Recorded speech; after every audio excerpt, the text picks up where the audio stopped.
Good morning everybody. Morning న్యూస్కి స్వాగతం. ఇక్కడ మెయిన్ హెడ్లైన్ న్యూస్ చూస్తే ఒక సాడ్ న్యూస్ ఉంది. ఇక్కడ మహాకుంభమేళాలో విషాదం, తొక్కిసలాటలో 30 మంది దుర్మరణం, 60 మందికి గాయాలు, మృతుల్లో 4 కర్ణాటక వాసులు.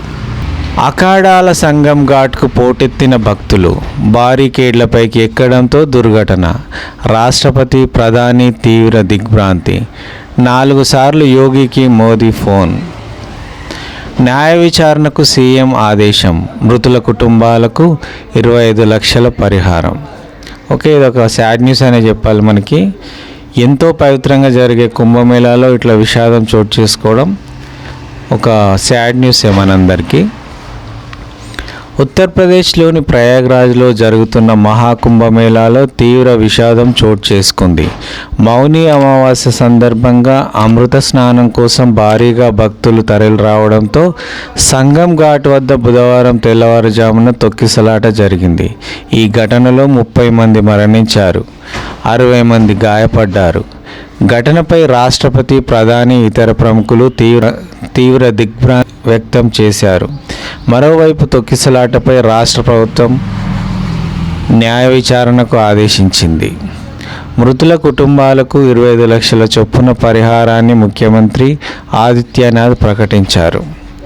ఓకే, ఇక్కడ ఇంకే న్యూస్ కూడా ఉంది. సమగ్ర కుటుంబ సర్వే విజయవంతం. ఓకే, మనం కుటుంబ సర్వే చేసిరు కదా, దాని గురించి ఇది వార్త. సామాజిక సాధికారత అభ్యున్నతికి దోహదం, 2 రోజుల్లో ముసాయిదా నివేదిక, ఫిబ్రవరి 2న మంత్రివర్గ ఉపసంఘానికి సమీక్షలో CM Revanth Reddy. Okay, CM Revanth Reddy చెప్తుండనమాట. రాష్ట్రంలో నిర్వహించిన ఇంటింటి సమగ్ర కుటుంబ సర్వే విజయవంతమైందని, అది దేశానికి ఆదర్శంగా నిలిచిందని ముఖ్యమంత్రి రేవంత్ రెడ్డి తెలిపారు. ఈ సర్వే సామాజిక సాధికారతకు సాధించడానికి, భవిష్యత్తులో బీసీ, ఎస్సీ, ఎస్టీ, మైనారిటీ, బలహీన వర్గాలందరి అభ్యున్నతికి ఉపయోగపడుతుందన్నారు. సర్వే డేటా ఎంట్రీ పూర్తయిందని, 2 రోజుల్లో ముసాయిదా నివేదికను సిద్ధం చేసి ఫిబ్రవరి 2న మంత్రివర్గ ఉపసంఘానికి అందించాలని ఆయన ఆదేశించారు. ఓకే, ఇదంతా ఎందుకు జరుగుతుందంటే ఇప్పుడు గ్రామ పంచాయతీ ఎలక్షన్స్ ఇవన్నీ ఉన్నాయి కదా, దాని గురించి రిజర్వేషన్స్ ఎట్లా ఇవ్వాలనే దానిపైన ఈ ముసాయిదా తయారు చేసి దాని నుంచి మనకి రిజర్వేషన్స్ ఎట్లా ఉంటాయని చెప్తారనమాట. నోరు విప్పని కుటుంబాలు 3,50,000, ఆస్తుల వివరాలు చెప్పని వారు 10 లక్షలకు పైగా, కులగణన సర్వేలో విశేషాలు. ఓకే, ఇంతమంది అసలు దాదాపు 13,50,000 మంది వివరాలు చెప్పలేదన్నమాట. ఓకే, నెక్స్ట్, బనకచెర్లపై ముందుకు వెళ్లకుండా ఏపీని అడ్డుకోండి. ఇక్కడ ఇంకో హెడ్డింగ్ ఉంది. గోదావరిలో మిగులు జలాల వాటా తేలకుండానే ఈ ప్రాజెక్టు చేపట్టడం అసంబద్ధం. పోలవరం కుడి కాలువ సామర్థ్యం పెంపు సాంకేతిక అనుమతులకు విరుద్ధం. గోదావరి బోర్డుకు నీటిపారుదల శాఖ ముఖ్య కార్యదర్శి రాహుల్ లేఖ. ఓకే, ఇది వాటర్ గురించి, మన తెలంగాణకి ఆంధ్రాకి ఉన్న మిగులు జలాల గురించి ఇది. నెక్స్ట్ ఇంకో మెయిన్ వార్త ఉంది ఇక్కడ. విద్యార్థుల ఫోన్లకే ఇంటర్ హాల్ టికెట్లు. ఓకే, ఇది ఒక పంచనే చెప్పాలి ప్రైవేట్ కాలేజీలకి. ఇంతకుముందు ఇంటర్ విద్యార్థులకు హాల్ టికెట్ లేకుండా ఫీజు మొత్తం కట్టేదాకా ఇయ్యనని చెప్పేసి సతాయిస్తుండే, ఇప్పుడు అది లేదన్నమాట. విద్యార్థుల ఫోన్లకే ఇంటర్ హాల్ టికెట్లు డైరెక్ట్ పంపించేస్తున్నారు. నెక్స్ట్ ఇంకొకటి, భూ సంస్కరణలకు ప్రత్యేక కమిటీ, 3 న్యాయ నిపుణులతో ఏర్పాటు. ఎమ్మెల్సీ ఎన్నికల పోలింగ్ ఫిబ్రవరి 27న, షెడ్యూల్ విడుదల. 7 ఉమ్మడి జిల్లాల పరిధిలో అమల్లోకి ప్రవర్తన నియమావళి. రాష్ట్రంలో 3 శాసనమండలి స్థానాలకు కేంద్ర ఎన్నికల సంఘం బుధవారం షెడ్యూల్ విడుదల చేసింది. మెదక్, నిజామాబాద్, ఆదిలాబాద్, కరీంనగర్, పట్టభద్రుల నియోజకవర్గంతో పాటు ఉపాధ్యాయ నియోజకవర్గం, వరంగల్, ఖమ్మం, నల్గొండ ఉపాధ్యాయ నియోజకవర్గాల ఎమ్మెల్సీల పదవీ కాలం ఈ ఏడాది మార్చి 29తో ముగియనుంది. ప్రస్తుతం మెదక్, నిజామాబాద్, ఆదిలాబాద్, కరీంనగర్ పట్టభద్రుల నియోజకవర్గానికి ఎమ్మెల్సీగా జీవన్ రెడ్డి, ఉపాధ్యాయ నియోజకవర్గానికి ఎమ్మెల్సీగా రఘుత్తమ్ రెడ్డి, వరంగల్, ఖమ్మం, నల్గొండ ఉపాధ్యాయ నియోజకవర్గానికి ఎమ్మెల్సీగా నర్సిరెడ్డి ఉన్నారు. పీడిఎస్లో పోలీస్ దందా, ఇది పోలీసుల గురించి ఇచ్చిన న్యూస్ ఒకటి. కేసుల నుంచి తప్పించేందుకు భారీగా నగదు డిమాండ్, పలువురు అధికారులపై ఆరోపణలు, వరుసగా అనీషాకు పట్టుబడుతున్న మారని వైఖరి. ఓకే, కొందరి పోలీసుల చేతివాటం గురించి ఇది. ఈ నెల 6న మహబూబాబాద్ జిల్లా తొర్రూరులో పీడిఎస్ బియ్యం దందాలో సీజ్ చేసిన లారీని విడిపించడానికి స్థానిక సిఐ జగదీష్ 4 లక్షలు డిమాండ్ చేశారు. 2 లక్షలు తీసుకున్నారు. మరో 2 లక్షల కోసం సదరు వ్యాపారిపై ఒత్తిడి తెచ్చారు. ఆ డబ్బులు తీసుకుంటూ అనీషాకు పట్టుబడ్డారు. ఓకే, కాపాడాల్సిన పోలీసులే ఇక్కడ మంచిగా పంచులు ఇస్తున్నారు జనాలకు. ఇంకోటి, సిద్దిపేట జిల్లాకు చెందిన ఓ వ్యాపారి రేషన్ బియ్యం అక్రమ రవాణా చేస్తూ సూర్యాపేట జిల్లా తిరుమలగిరి పోలీసులకు పట్టుబడ్డారు. ఓకే, ఇవి హెడ్లైన్స్. ఓకే, ఇంకోటి న్యూస్ ఉంది ఇక్కడ. ట్యాంక్ బండ్ చుట్టూ పర్యాటక వలయం, సమీక్షలో సీఎం రేవంత్ రెడ్డి ఆదేశం. ఫిబ్రవరి 10లోగా పర్యాటక విధానాన్ని సిద్ధం చేయాలని సూచన.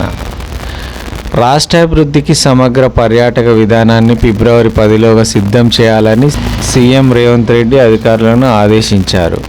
పర్యాటక ప్రదేశాలు, అభయారణ్యాలు, ఆలయాల ప్రాతిపదికన విధానాన్ని రూపొందించాలని, రాష్ట్రానికి మరింత గుర్తింపు, ఆదాయం వచ్చేలా దీన్ని రూపొందించాలని పేర్కొన్నారు. ఓకే, ట్యాంక్ బండ్ను మరొకసారి టూరిస్ట్ ప్రాంతంగా చేస్తారంట. అది ఎన్నో ఏళ్ళ నుంచి చేస్తున్నారు, బట్ అది అంత ముందుకు వెళ్ళడం లేదనే చెప్పాలి. ఓకే, మరొక న్యూస్ ఇక్కడ. తిరుమల తిరుపతి దేవస్థానం తరహాలో యాదగిరిగుట్ట దేవస్థానం బోర్డు, ముఖ్యమంత్రి రేవంత్ రెడ్డి ఆదేశాలు. తిరుమల తిరుపతి దేవస్థానం తరహాలోనే యాదగిరిగుట్ట దేవస్థానం బోర్డు ఏర్పాటుకు వేగంగా చర్యలు చేపట్టాలని ముఖ్యమంత్రి రేవంత్ రెడ్డి అధికారులను ఆదేశించారు. ధర్మకర్తల మండలి ఏర్పాటుకు రూపొందించిన ముసాయిదాలో పలు మార్పులను ఆయన సూచించారు. యాదగిరిగుట్ట బోర్డు నియామకపు నిబంధనలపై సీఎం తన నివాసంలో బుధవారం సమీక్ష నిర్వహించారు. ఓకే, తిరుపతిలాగా మన యాదగిరిగుట్టను కూడా చేస్తారంట. చూద్దాం ఎంతవరకు సక్సెస్ అవుతుందో. ఓకే, ఇక్కడ ఇంకో న్యూస్ చూడొచ్చు. నిమ్స్లో పిల్లల వ్యాధులకు కొత్త విభాగాలు త్వరలో అందుబాటులోకి. నిమ్స్ ఆసుపత్రిలో పిల్లల వ్యాధులకు సంబంధించి కొత్త విభాగాలు త్వరలో అందుబాటులోకి రానున్నాయి. తొలుత మూర్ఛ, పీడియాట్రిక్, రూమటాలజీ విభాగాలను ప్రారంభించేందుకు కసరత్తు చేస్తున్నారు. పిల్లలు మూర్ఛ బారిన పడితే తల్లిదండ్రులు నీలోఫర్ లేదా ప్రైవేట్ ఆసుపత్రులను ఆశ్రయిస్తున్నారు. చికిత్సకు ప్రైవేటులో లక్షలు ఖర్చు అవుతుంది. పేదలు అంతా వెచ్చించలేకపోతున్నారు. కాగా నిమ్స్లో 2 కోట్లతో పిల్లల మూర్ఛ వ్యాధి విభాగం సిద్ధమవుతుంది. ఓకే, ఇది ఒక గుడ్ న్యూస్ అనే చెప్పాలి పిల్లలకి. ఎందుకంటే పీడియాట్రిక్ గురించి హాస్పిటల్కి వెళ్తే అసలు ఎన్నో పైసలు అవుతాయి అన్నమాట. ఎందుకంటే పిల్లల మీద ప్రేమ ఎక్కువ కాబట్టి దాన్ని హాస్పిటల్స్ క్యాష్ చేసుకుంటాయి. 10 విద్యార్థులకు సాయంత్రం అల్పాహారం. ఫిబ్రవరి 1 నుంచి మార్చి 20 వరకు అందజేత పాఠశాల విద్యాశాఖ ఉత్తర్వులు.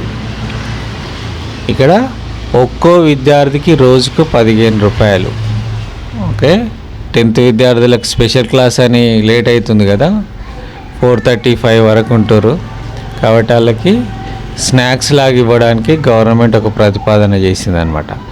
రాష్ట్రంలోని ప్రభుత్వ మోడల్ స్కూళ్ళలో 10వ తరగతి చదువుతూ ప్రత్యేక తరగతులకు హాజరవుతున్న విద్యార్థులకు సర్కారు సాయంత్రం పూట అల్పాహారం అందించనుంది.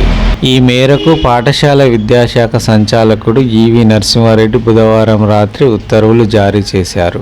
10వ తరగతిలో ఉత్తీర్ణత శాతం పెంచేందుకే ప్రభుత్వ ఉన్నత పాఠశాలలో విద్యార్థులకు ఉదయం సాయంత్రం ప్రత్యేక తరగతులు నిర్వహిస్తున్నారు. ఇందిరమ్మ ఇళ్లలో ఏఐని ఉపయోగించుకోండి, అక్రమాలకు అవకాశం ఇవ్వద్దు పొంగులేటి. అయినా ఆర్టిఫిషియల్ ఇంటెలిజెన్స్ను ఇందిరమ్మ ఇళ్లలో యూజ్ చేయమని చెప్తున్నారు పొంగులేటి.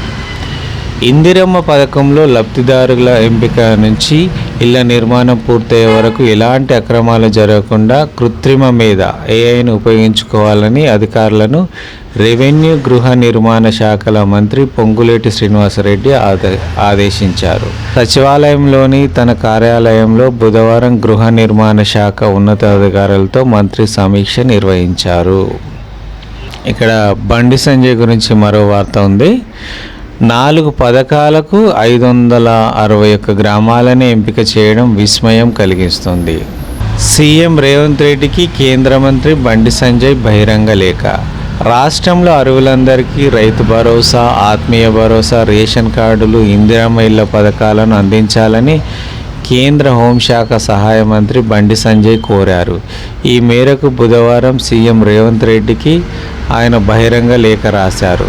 రాష్ట్రంలో 12,991 గ్రామ పంచాయతీలు ఉండగా మండలానికి 1 చొప్పున 561 గ్రామాలను మాత్రమే 4 పథకాలకు ఎంపిక చేయడం విస్మయం కలిగిస్తుంది. ఇక్కడ ఇంకొకటి న్యూస్ మన ఇంటర్ ఎగ్జామ్స్ గురించి.